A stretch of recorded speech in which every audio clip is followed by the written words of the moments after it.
अस्सलाम वालेकुम। First year हम पढ़े थे हवाई कुरा एटमॉस्फेयर, जिसमें हमने हवा के अनासिर पढ़ा था। आज हमने पढ़ना है मौसम और आबो हवा।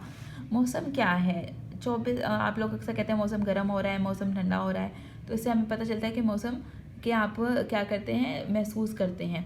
ठीक है, तो 24 घंटे या 48 घंटों में कम से कम यानी कि टाइम में चेंज होने वाली कैफियत को हम मौसम कहते हैं। जैसे अगर 24 घंटे के अंदर हम कह रहे हैं दिन में गर्मी थी, रात में तो ठंड है, रात में ठंड थी लेकिन दिन में तो गर्मी हो रही है, या बादल आए हुए हैं, हवा चल रही है लेकिन कल तो नहीं थे, कल तो धूप निकली हुई थी। तो ये सारी चीज़ें हम क्या करते हैं, हम डेली बेसिस पे जज कर रहे होते, तो इसे हम क्या कहेंगे, मौसम।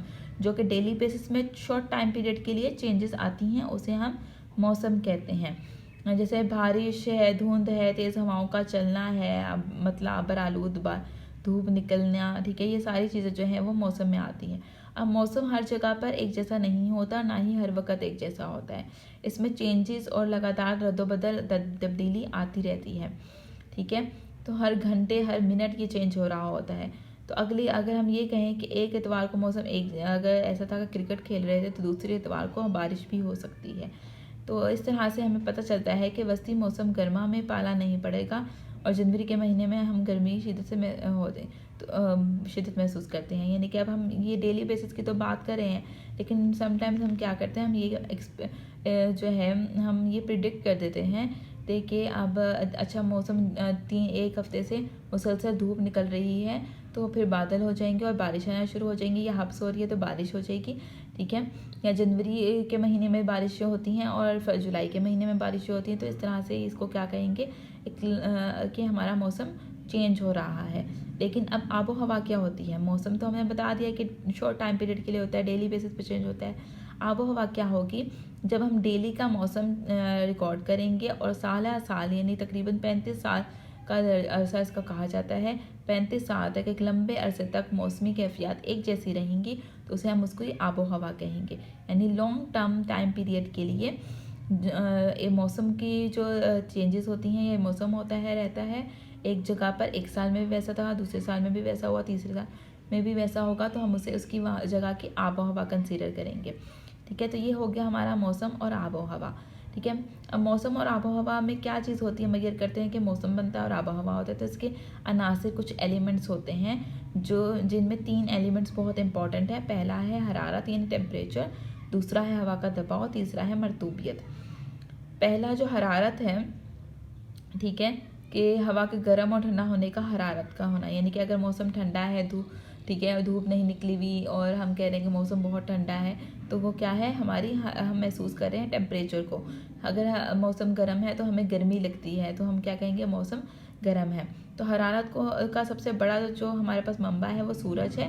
सूरज की हरारत जो ज़मीन के तक पहुंचती है वो रेडिएशन की शक्ल में पहुंचती है, और जो ज़मीन एब्जॉर्ब कर लेती है उस रेडिएशन को तो इंसोलेशन बन जाती है। ठीक है, तो इसके बाद अगर हम देखें तो हरारत को दो तरीक़ों से मेजरमेंट किया जाता है, एक डिग्री सेंटीग्रेड में, डिग्री फ़ारेनहाइट में। ठीक है, और जब सूरज की हरारत जो ज़मीन पर पहुंचती है उसको मुख्तलिफ हालातों में चेंज हो जाती है, कुछ तबाही और यादती मज़ाहिर पेश होते हैं, बिलवास्ता और बिलवास्ता। ठीक है, तो ये सारे हरारत के जो है टेम्परेचर के उसमें आ जाते हैं। अब टेम्परेचर जो है वो चेंज भी होता रहता है। ठीक है, जैसे अर्ज़बल्द या ख़त-ए-इस्तिवा से फासला है। ख़त-ए-इस्तिवा हमारा सेंट्रल पॉइंट, एक लाइन है जो हमारी ज़मीन को 2 बराबर हिस्सों में तकसीम करती है, नॉर्थ और साउथ में। ठीक है, तो जैसे जैसे हम उस सेंट्रल पॉइंट से ऊपर की तरफ जाते हैं, बुलंदी की तरफ, तो हमारा दर्जा हरारत कम होता चला जाता है, और जैसे जैसे हम जो है इनर की तरफ आते हैं तो दर्जा हरारत बढ़ता चला जाता है। इसी तरह से बुलंदी की बात है, जैसे जैसे हम एक जगह से मूव करना शुरू होते हैं, सतह समुद्र से ऊपर की तरफ जाओ तो बुलंदी बढ़ती चली जाती है और दर्जा हरारत कम होता चला जाता है। ठीक है, कम, और हवा का दबाव बढ़ता चला जाता है। इस तरह से हवा का रुख भी, जिस तरफ से हवा आ रही होगी वो उस इलाके पर असरअंदाज होगी और वहाँ के टेम्परेचर को कम या ज़्यादा कर देगी।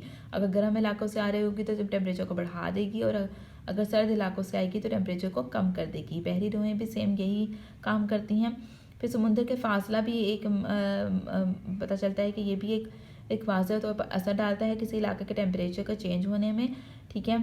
कि खुश्की के पानी की निस्बत गर्म जल्दी ज़मीन ठंडी हो जाती है, तो जब ज़मीन ठंडी हो जाएगी तो वहाँ से हवा क्या होगी, जो है समुद्र की तरफ चलना शुरू हो जाएगी, समुद्र से गर्म हवा ज़मीन की तरफ आएगी। तो इस तरह से रद्द-बदल होती रहती है और हवा के चलने से टेम्परेचर में फ़र्क पड़ जाता है। बादल और बारिश और इलाके के ढलान भी यही काम अंजाम देते हैं। अब हरारत को नापने का तरीका जो है वो थर्मामीटर है। थर्मामीटर के ज़रिए से हम टेम्परेचर को नापते हैं। फिर हरारत का फ़र्क भी होता है। ये दो तरह से हरारत का फ़र्क देखने में आता है, डेली और एनुअल। डेली क्या होगा, जब हम सुबह के वक़्त टेम्परेचर नोट करेंगे, यानी कि सुबह 4 बजे के करीब, तो वो सबसे ज़्यादा जो वो टेम्परेचर, और फिर हम जब दोपहर में तकरीबन 2, 3, 4 बजे के करीब टेम्परेचर नोट करेंगे, तो उन दोनों के दरमियान जो फ़र्क निकलेगा उसे डेली रेंज ऑफ टेम्परेचर कहते हैं। फिर अगर हम साल यानी कि जुलाई और जनवरी का महीना, जुलाई का गर्म तरीन महीना होता है और जनवरी का सर्द तरीन, तो जुलाई और जनवरी के महीने के जब टेम्परेचर डिफरेंस देखेंगे तो उसे हम एनुअल रेंज ऑफ टेम्परेचर कहते हैं। इसी की बिना पर और ख़त इस्तिवा से बढ़ते हुए फासले की बिना पर सूरज की किरणें जिस हिसाब से पड़ती हैं ज़मीन के ऊपर, उस हिसाब से हरारत के 3 खित्ते बनते हैं, टॉरिड जोन, टेम्परेट जोन और फ्रिजिड जोन। टॉरिड जोन यानी कि जहाँ पर सूरज की किरणें डायरेक्ट पड़ती रहती हैं 0 डिग्री से 10 डिग्री तक, ठीक है, वहाँ पर सूरज डायरेक्ट पड़ता है, सूरज की रोशनी बहुत ज़्यादा होती है, वो गर्म तरीन इलाके कहलाते हैं टॉरिड जोन। फिर टॉरिड जोन से यानी कि 23.5 डिग्री से लेकर 45.5 डिग्री तक या 60 डिग्री तक, वहाँ का इलाका क्या कहलाएगा, आपका टेम्परेट जोन, ठीक है। वहाँ पर सूरज की तिरछी रोशनी पड़ती है। फिर उसके बाद जो है 60 डिग्री से 90 डिग्री तक का इलाका फ्रिजिड जोन, जहाँ पर सूरज की बहुत ही कम रोशनी जाती है, बिल्कुल ना होने के बराबर।